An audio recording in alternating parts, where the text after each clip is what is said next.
Good morning. Good morning. Good afternoon. It is your boy Squid, and this is season 2, episode 4 of Hoops and Hash. And you know how we start every episode. I hope that in this, 15 to 20-minute span, if you're not at work, if you're at home, if you got a chance, I hope you got an opportunity to kick your feet up and put some in the air. We're doing a little hash and we talking a little hoops.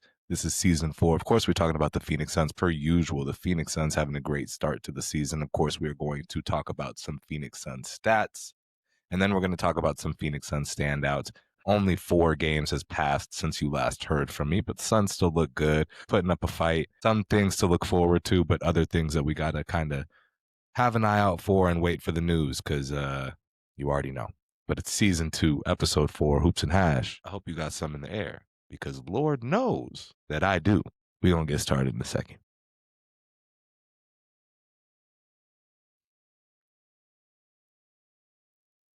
All right, man. Again, good morning, good afternoon, whenever you get an opportunity to listen to this podcast. But of course, it's your boy Squid. And before we move forward, we're going to talk about some Phoenix Suns stats. So, something about the Phoenix Suns this year, and I pointed it out in a previous episode, just talking about how the Phoenix Suns this year, they're making shots. They're making open shots. And I know that sounds like a lot, but in the NBA, making an open shot, I think the players a lot of times they're used to somebody closing out or at least somebody being in their jersey when they shoot that shot. And so it's, I'm no professional, obviously, but there's something mental about getting a wide open shot in the first thought instead of, oh, let me get this bitch up. Your first thought being, damn, I'm wide open. Better not miss is crazy to see. It's like these are professional athletes and it's like they're missing wide open shots. But I get the mental part of it. You're used to one thing, you're used to another. Definitely not used to being wide open. Definitely not in the NBA. That being said, the Phoenix Suns this year, they're way different in comparison to years past, the last 2-3 years past. And I know that's just a general blanket statement to make, but right now, the Phoenix Suns have the 4th most made threes in the league. They're 4th in the league in threes made. And that also makes sense, given the fact that Royce O'Neal and Colin Gillespie, they are 7th and 8th in the league in 3-point field goals made, respectively. We have 2 of the top 10 3-point shooters in the league on this Phoenix Suns team. The Phoenix Suns, as a team, they are 6th in the NBA in terms of 3-point field goal percentage. So the Suns are taking and making open shots, guarded shots. It doesn't matter. This team is shooting the ball. And I feel like that's another thing that was just missing. We had good shooters on paper. We had good shooters where, maybe they had a great year prior to being in the Phoenix Suns jersey. Happens all the time. This year's Suns, they are shooting the leather off that goddamn ball. And I can't believe it. We just recently went through that stretch without Grayson Allen. And obviously, Grayson Allen isn't all of the Phoenix Suns' firepower from 3, but he brings a lot as a shooter. So even that short stretch without Grayson Allen, we were making threes, shooting the leather off the ball. This Suns team, I don't know, man. I mean, I watched the 7 seconds or less Suns, and they made a ton of threes. I don't know what the statistics were. I didn't look that up because I didn't think I was going to go on this tangent. But the 7 seconds or less Suns, I don't know how many threes they were making then. But we know that it's a completely different era in terms of pace and how many possessions per game and how many threes are getting put up each game. I feel like that Suns team was making a lot of threes, but nothing at this rate like the Suns are making right now. Granted, I could be wrong. Again, I don't have the stats in front of me, but that's just my eye test. My eye test is saying, yeah, this Suns team is shooting like no Suns team that I've seen in recent history. So that's at least very encouraging because the shots are not going to fall all night. They're simply not. You're not going to make shots from start to finish all night unless you're the 73-9 fucking Golden State Warriors. It's just simply not happening. So when those shots aren't falling, you got to leave it up to the defense. The Suns defense, since we last had the podcast, the Suns defensive rating has slipped to 12th.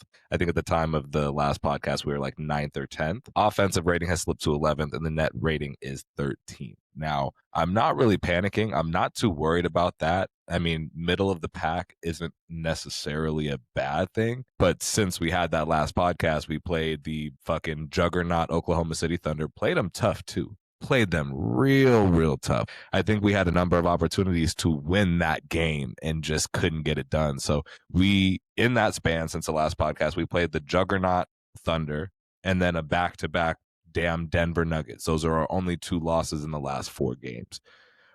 So two good teams, two really good teams, two contenders in this league right now. They gave us hell. At least the Nuggets did. They got the benefit of playing us on the second night of a back to back. So, but those are our two losses in the last 4 games. I think those 2 games, especially since it was a blowout against Denver, I think those messed with the ratings. I'm not too worried about it. Again, being middle of the pack, that's not always a bad thing. And just given where we have been, I think we started the season real low in the ratings.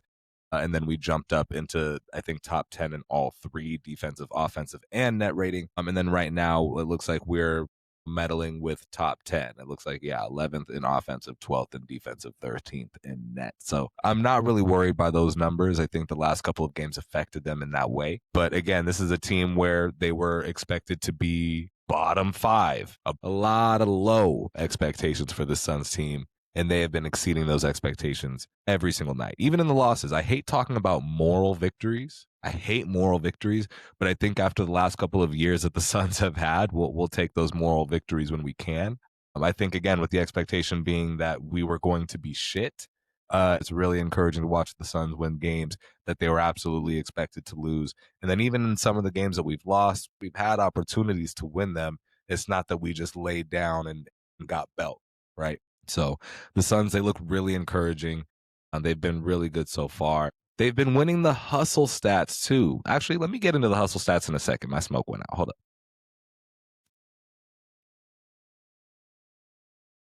All right, now talking about the Suns, the hustle stats. The Phoenix Suns are top 10 in offensive rebounds per game, steals per game, and points off turnovers per game. The last part I think is particularly interesting to me. The Phoenix Suns are top 10 in the league in points off turnovers per game, but they're only ranked 24th in forced turnovers. So it's not even necessarily that the Suns are turning you over that many times, at least per game. It's the fact that when they do, they're out and running. Like the Suns are, if the Suns turn you over, they're more than likely scoring on it. They have a low forced turnover rate, but man, do they execute when they do it. So it's like we're number 1 in the league in steals per game. It's crazy work. Number 1 in the league in steals per game, 24th in the league in forced turnovers, top 10 in the league in points off turnovers.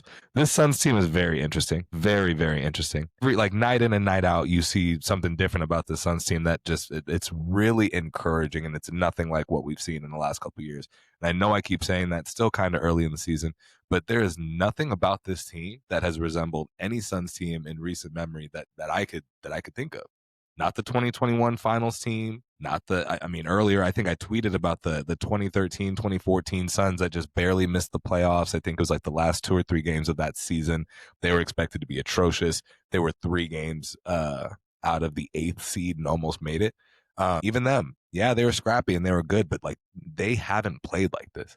Even the 2009, 2010 Suns that went to the Western Conference Finals, they did not play like this. They just outscored you. They did not turn your water off in the middle of the third quarter and then go on a run. They just expected that, hey, man, if they scored, I guess we have to too. We're going to have to just do it more, right? This Suns team defends, they hustle, and they fucking shoot the ball. This Suns team has been impressive so far. Injuries have continued to plague the Suns, and it seems like, they've really committed to the next man up mentality. The Suns right now are 13-9. Suns are 7th in the West, but they're only 3 games back of second place, which is unfortunately the Lakers. So the Western Conference, man, just how tight it is every single year. The Suns they're ranked 7th right now. A lot can change, but it's the fact that it comes down to 1, 2, 3 games every year for the Western Conference, and the fact that we've won a lot of these early ones. We've won a lot of you don't ever expect to win a game, but we've won the games against bad teams, the games that we should win. The sports books are favoring us to win those games. We've won those games. And I think that's really gonna add up come April and May when we're fighting for our lives to make it to the playoffs. That being said, Western Conference comes down to a couple games separating several seeds. I'm trying to be optimistic about the Devin Booker injury. Injuries don't ever come at a good time, but the fact that he got again injured in the first quarter of a game on Monday, we don't play again until Friday. Man, we could have had 4 games in 5 nights, and he would have missed all of these games. So the At the time of recording the pod, the Suns have not yet announced anything. I know after the game after the game on Monday, they said that they would see how he felt. I'm sure they're going to do the tests that are necessary and blah blah blah. Haven't said anything. As optimistic as I want to be, I think the next few games are going to be without Book. For him to have left in the first quarter, that tells me that, maybe it's not severe, but that tells me that they're playing it safe. And by playing it safe, I think the next few games, 2 or 3 games at least, I think will be without Booker. If it's not without Book, I think that will be incredibly stupid. Obviously, Buddy knows his body more than anybody else would. But when we talk about the soft tissue injuries like groins and hamstrings and stuff like that, like those injuries can just linger. Those types of muscles, you can do all you want in the summer to prepare yourself. You can do all you need to in terms of stretching and strength training and conditioning and this, that, and the other to make sure that those muscles are good. But as soon as you tweak them, it gets complicated, dude. It really does. It's not like you roll your ankle, so now you just need to get some massage and put some ice on and da. Nah, groins and hamstrings, stuff like that, man. It's like you kind of got to wait it out, and then you got to see what you're limited to and what you can and can't do. And even once you learn that, you have to be mindful about not going beyond that as you're rehabbing and as you're returning to form. You're like, okay, I'm limited to this. Let's see how much more I can do. It just takes a single instance of let's see how much more I can do to re-aggravate it, worsen it, and lengthen the injury even more. Ask Jalen Green how that is. Book knows all about the hamstring injuries. This time it's a groin. But it's just, you feel like you're good to go, you go back out, re-aggravate it, now you're back out. In this case, if Book misses games, I hope that it's however many games are necessary. Obviously, you don't want to go on a skid, but I do really trust this Phoenix Suns team more than I've trusted any Phoenix Suns team in a while to win games without Booker. Not because we're better without him, not because we don't need him, but because Jordan Ott has prepared this team in such a way that we talk about next man up. This Suns team has fully committed to that. We've been without Jalen Green. We've been without Dillon Brooks at sometimes. We've been without Mark Williams on a random night tonight, just doing the knee injury management, just not having him do back-to-backs, at least not so early in the season, just managing him well. We've missed Dunn with the wrist injury. We missed Grayson Allen. And that's not to say that the Phoenix Suns are the only ones who have been hit with the injury bug. There are so many stars that are out right now, so many role players that are out. There's a ton of NBA injuries right now. But in an effort to give the Suns their due credit, they have done really well with the next man up mindset because we've been down a player, 2 players every single night of this season from the start of the season. So with the Suns playing Houston, Minnesota, OKC again, and then back-to-back with the Warriors across the next 5 games, I think that we can go 2-3 in that span, even if it is without Book. I mean, that's just, as I mentioned beforehand, just credit to Jordan Ott with his ability to bring the best out of these guys and keeping them prepared. I just don't see us skidding. I hope we don't skid. Even if it's without Book, I think that, we'll be in good hands just with how we've been prepared and with how we've been, just the mental fortitude of this team. This is a pretty tough stretch of 5 games, and I think we're going to find out a lot about the Suns over that stretch. But it's part of the game. I think it'll be tough. A 2-3 record across that 5 games with or without Book, I think that's what that will be. Tall task, but I believe in Jordan Ott, at least through what he has shown me through these, 13-9, through these 22 games in the season, man. Just really, really impressive. Going to take a moment to relight, and we'll be able to talk about the Suns standouts. Yes, sir. All right, man. Talking about the Suns standouts, we're mentioning Dillon Brooks, Colin Gillespie, and Mark Williams. They have all 3 had an incredible start to the season. First mentioning Dillon Brooks, I know it must feel like a shotgun blast to the chest for some of these teams when Dillon Brooks is giving them just straight bucket after bucket after bucket. And I say that, again, I think I mentioned it in the last pod. I'm not saying that to be disrespectful. I think that when people think of Dillon Brooks, they're thinking of, hard-nosed defender every night where, bringing energy and all that. Like, when you think of Dillon Brooks, you're not thinking of a mid-range savant, right? You're not thinking of somebody dream shaking niggas out their shoes and hitting a baseline midi, hitting step-back threes. This nigga Dillon Brooks has lost his mind. He's gone crazy in this stretch. And the thing is, maybe I just wasn't familiar with the nigga's game. I keep saying that I think he locked himself in the gym with Book all summer or for a 2 or 3 week span. These niggas just hanging out and getting buckets. I can't confirm it. Phoenix media hasn't confirmed it. And you know what? It probably didn't happen. Maybe I'm just not giving Dillon Brooks the credit he deserves. But what he has shown in this season offensively, I feel like I caught a couple Rockets games last year. He was not doing this, at least not this efficiently, not this effectively. When I say that, it's the fact that I did a little bit of research. Dillon Brooks on the season, he is shooting 53.3% on shots that are measured 10 to 16 feet. So we talk about middies. 10 to 16 feet, he is shooting 53.3%. He's also averaging 24.6. He's almost averaging 25 points per game in the last 10 games. So without Jalen Green, we've had Dillon Brooks as Devin Booker's number 2, and he has been shining. He has been above and beyond what was advertised. He has responded to the call, and he has performed accordingly. We can't really ask for much more out of Dillon Brooks in terms of what he has brought from an energy perspective. We talk about a culture perspective. Defensively, just being a hard-nosed, tough defender. He's making, these players either aggravated or he's just making it tough on them generally with what he brings on the defensive end. And then, of course, as we talked about, man is averaging almost 25 points per game over the last 10 games, shooting 53.3% from the mid-range on the season. He has been incredible. And it hasn't been just him either, because Colin Gillespie, good Lord, this man goes from undrafted to also losing his mind. I ain't gonna lie. I don't like the Villain Jr. moniker. I think Colin has been, especially now, he's been good enough to earn his own nickname. I think the fact that he's, a tough, fearless, that kind of energy, the fact that he brings that energy is fire. And the fact that we're calling Dillon Brooks the villain, that's cool. But calling this grown-ass nigga Villain Jr., I think is a little crazy. And I think he has definitely played well enough to earn his own nickname. Colin Gillespie, this man, shooting the leather off the goddamn ball. Over the last 5 games, Colin Gillespie is averaging 5 made threes on 52.5% shooting.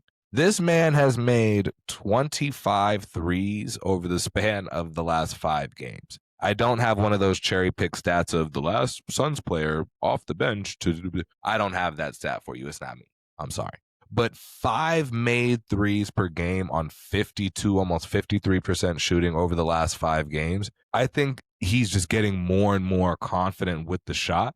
I think the shot was already there, but now he's getting more and more confident. He's getting more and more opportunities. And I don't understand why the league has not seen the film, leaving him wide open. Do you watch film? This man I think if I read correctly somewhere, he's top 5 in the league in catch and shoot threes. And it makes sense. The eye test is insane. He's doing catch and shoot. He's drifting. He's sliding. He's doing it in motion around a screen. He's doing 1 dribble and 2 dribble pull-ups. And if it's behind the 3-point line at this point, I'm just assuming he's making that shit. I keep tweeting, shoot that hoe, Jabari. And then I put a little asterisk. I'm saying Colin Gillespie. Ain't no Jabari. Colin Gillespie, keep shooting that bitch, man. What I said earlier, 8th in the league. Colin Gillespie is 8th in the league right now in 3-point field goals made. He is going to get paid, and I'm hoping it's by the Suns. He said he wants to be here. He said he wants to stay here as a Phoenix Sun, and I believe him. I think he's legit. I think he's genuine when he says that. But money be crazy in different cities. I don't know, man. I think he's absolutely. We're going to see how he plays for the rest of the season, and I think that this is who he is. I think that maybe he's on a hot streak right now, and maybe he's going to regress back to the mean, just being fair.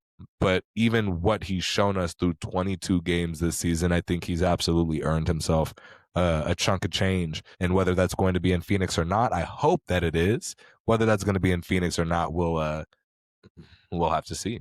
We'll have to see. Last but not least, Mark Williams, I think one of the more underrated stories out of Phoenix this year. A lot of people who don't know ball, they said that when he got sent over to the Suns, they said, good luck, he doesn't play defense. What? Even if that egregious lie were true, he has completely reprogrammed his brain for that to not be true this season.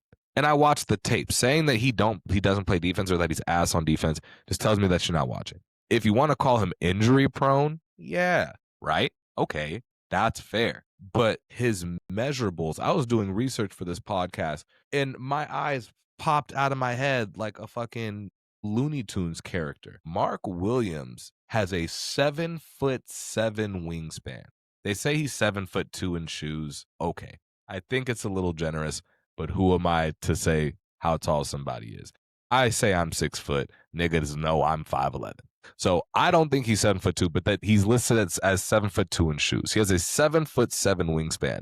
He has a 9'9" standing reach. His standing reach is taller than Wemby's, than Zach Edey, Rudy Gobert. He's shorter. I think he's about as tall as Rudy, but he's shorter than Edey and Wemby. His standing reach is second only to Taco Fall, which makes sense. He's that nigga Gumby. Mark Williams with the 7'7" wingspan, he has had great anticipation around the rim on both ends. He's only averaging just under a block per game. I don't think that's really telling the whole story. I think just when I talk about great anticipation, I don't have this access to the stats that talk about, their effectiveness around the rim, but I did, or the opponent's field goal percentage when guarded by him. I did find that his individual defensive rating is 109.4.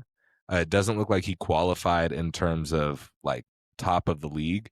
I think it's because the games that he's missed for the knee injury management.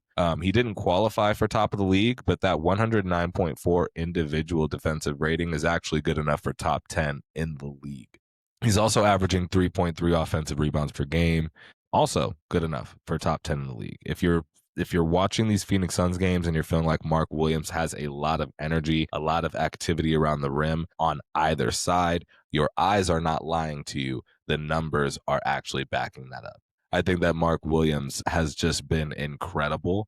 I think he's bought into his role. He's a hard rim runner. I think anybody that size running to the rim, I don't know how you miss them, but that also makes it incredibly hard to stop in transition if we find him. And we have a hard rim running, rebounding, long, athletic, big. This is what Devin Booker has needed his whole career. Just what Mark Williams brings in his minutes. It's really, really impressive.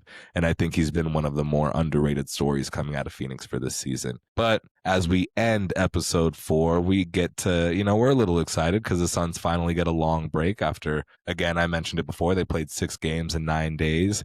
They had their game on Monday. By the time this is released, I'm recording on Wednesday. They will still have 2 days until they play. So good rest in that span. I hope it's enough. I hope it's enough rest for them to have what they're going to need to have that juice against Houston on Friday. I'm really excited about this Phoenix Suns team and what they've shown through 22 games. Hoping to hear some good news about Devin Booker being back sooner than later. But with a groin, like I said, it's just a little bit unpredictable and it's hard to really measure in that, in that regard. But the Suns look good. I'm really excited about what we're seeing. Got a tough stretch over the next 5 to 6 games. But again, I just keep going back to the fact that I think we're going to find out a little bit more and more about this team and more about Jordan Ott over that span with or without Devin Booker. But as always, go Suns. This is the end of Hoops and Hash. As always, be well, be kind, be patient. And just be mindful that people are going through a lot of things these days. It costs $0 to be a good human, to be a kind human being. So just be mindful, be empathetic, and be patient with people because it's getting more and more stressful as we get closer to the holidays. So just be a good person, not asking for much. Be well. And I will catch you much sooner than later for episode 5, season 2, episode 5 of Hoops and Hash. This is your boy Squid. I hope you have a great one. We out.